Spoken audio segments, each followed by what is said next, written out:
Hello everyone, today we're going to learn how to terminate a CAT6a shielded toolless Keystone jack from fs.com, and you will need a couple of tools. Ironically, you will need a wire cutter and a tool that is capable of stripping your Ethernet cable.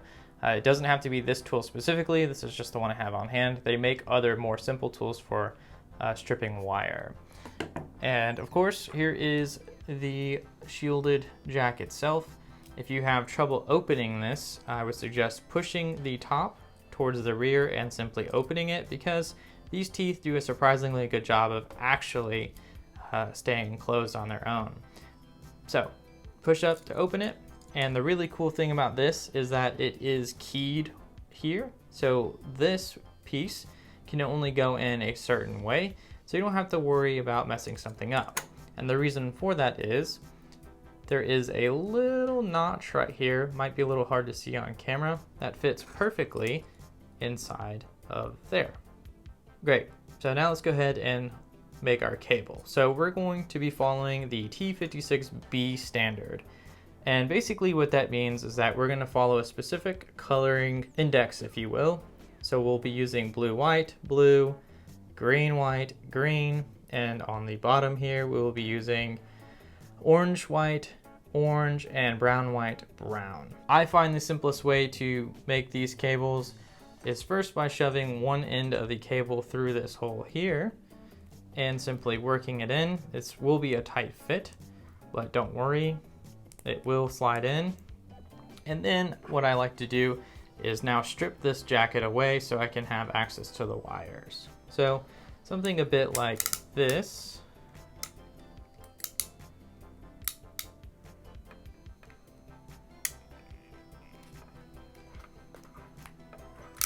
That should do it. So the jacket is cut away. Let's pull the rest of the jacket out. All right, let's separate our wire strands to make it easier to work with.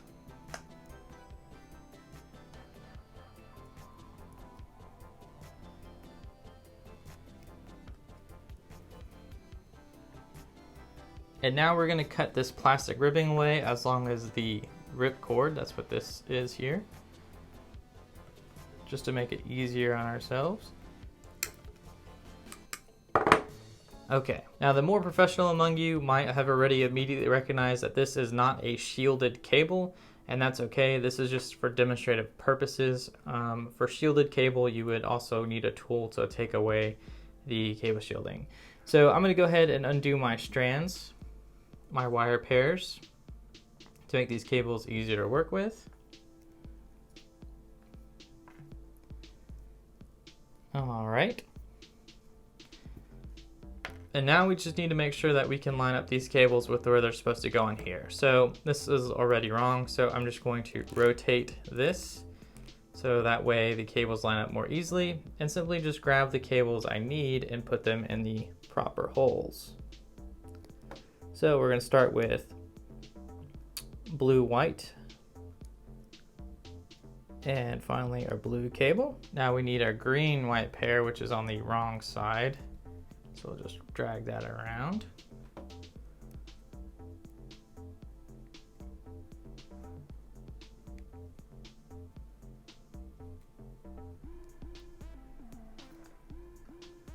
There we go. Finally, a green cable. Okay, got one side in, now we just need to do the other. And here on the rear, if you will, we just need our brown cable. That one went right in. And our brown white cable. This is gonna be a bit of a stretch because these cables are on the wrong side. Need our orange cable and our orange white cable. Okay, so I'm done. It looks something like this. And there is a bit of excess cable here. So we're just gonna pull this slightly to kind of tighten things up a little bit. Make sure nothing came out, that's good. Now I understand this is supposed to be toolless, but I just like to give these a pinch to get off any of the excess. So that way it's much cleaner. So I did want to mention that these wires are inside of these little holes here on the inside of this piece. So that way when we jam this inside of the Keystone jack, they get properly cut ensuring that you have the best possible connection. Now we just need to insert this into here and push down as best as you can. This part's a little difficult, admittedly, but once you get it in there pretty well, you should be able to just clamp down now on the jacket with both hands or fingers if necessary. Okay, seems pretty snug. And we just want to make sure this closes on its own, or the teeth hold on its own. We don't want it to be able to open like that. So just keep pushing and pushing until you hear it close, and that looks like it's good. Looks like we have good contact there. And shouldn't open, at least easily anyway. That's pretty on there, pretty tight, I would say. And now with the included zip tie, we should be able to just loop it and pull it together to make sure it's on there nice and snug, and this cable is not gonna go anywhere. And optionally, you can cut off this end if you'd like. And there you go. And now that that's done, you should be able to stick this into your patch panel or a wall plate. In this case, I will be sticking it into a wall plate for fun. Just make sure it's in there nice and snug. There you go.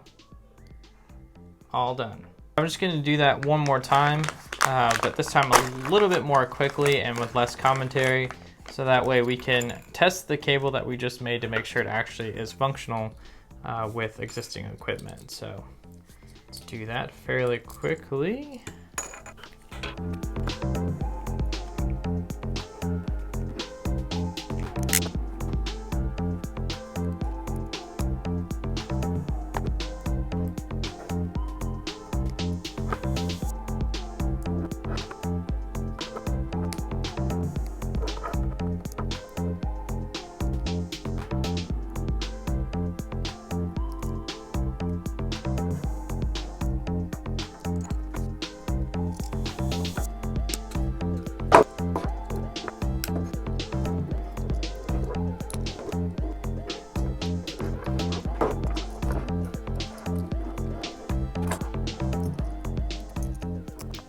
Okay, so that's both ends made. Now let's test it out.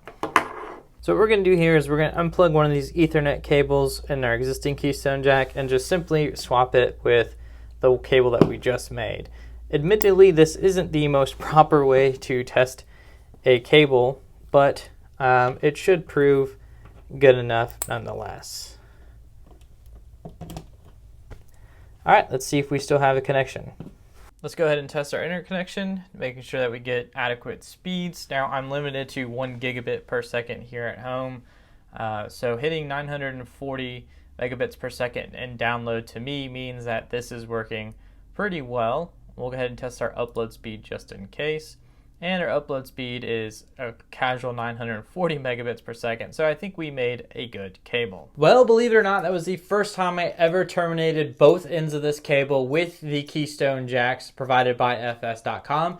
And I would say it was relatively simple, and I would definitely consider purchasing these for myself in the future if FS.com didn't already provide them for me. And I think they were easy. They were nice. Really cool stuff. If you want to get your own, be sure to check out the link below to find out where to buy these. And with all of that being said, I want to thank each and every you for watching, and I will see you all next time. Peace.